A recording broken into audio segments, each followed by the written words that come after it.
Football ফ্যান্সদের জন্য অসাধারণ একটি রাত আসতে যাচ্ছে। শুরু হতে যাচ্ছে চ্যাম্পিয়ন্স লিগ। মাঠে নামতে যাচ্ছে চ্যাম্পিয়ন্স লিগের রাজা রিয়াল মাদ্রিদ। এই তো কিছুদিন আগে দেখলাম ম্যানচেস্টার সিটি এবং রিয়াল মাদ্রিদের অসাধারণ লড়াই। বায়ার্ন মিউনিখের সাথে মাদ্রিদের অসাধারণ কামব্যাক। সেই দিন বায়ার্ন মিউনিখের কাছে প্রথমে মাদ্রিদ গোল হজম করে অনেক মাদ্রিদ ফ্যান্সেরই হয়ে গিয়েছিল প্রেশার লো, মনে আছে তো?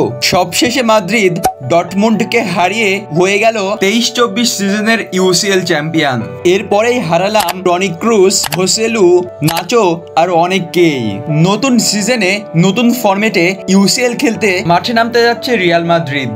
মাদ্রিদের স্কোয়াডে যোগ হয়েছে ইউসিএল ট্রফি না ছুঁয়ে দেখা কিলিয়ান এমবাপ্পে এবং এনরিক। আজ রাত 1টার সময় রিয়াল মাদ্রিদ তাদের প্রথম ইউসিএল ম্যাচ খেলতে মাঠে নামবে। প্রতিপক্ষ স্টুটগার্ট। কি মনে হয় আপনাদের, কে জয় হবে ম্যাচটিতে? জানিয়ে দিন আপনাদের প্রেডিকশন কমেন্ট বক্সে। চ্যাম্পিয়ন্স লিগের নতুন ফরম্যাটে চ্যাম্পিয়ন্স লিগের সেরা খেলোয়াড় ভিনিসিয়াস জুনিয়রকে সাথে নিয়ে নিউ সাইনিং কিলিয়ান এমবাপ্পেকে নিয়ে কেমন করবে রিয়াল মাদ্রিদ? পারবে কি চ্যাম্পিয়ন্স লিগ সংখ্যা 15 থেকে 16 করতে? কি মনে হয় আপনাদের? জানিয়ে দিন কমেন্ট বক্সে। আর হ্যাঁ, ফুটবলের সকল আপডেট পেতে আমাদের সাথেই থাকুন। ধন্যবাদ।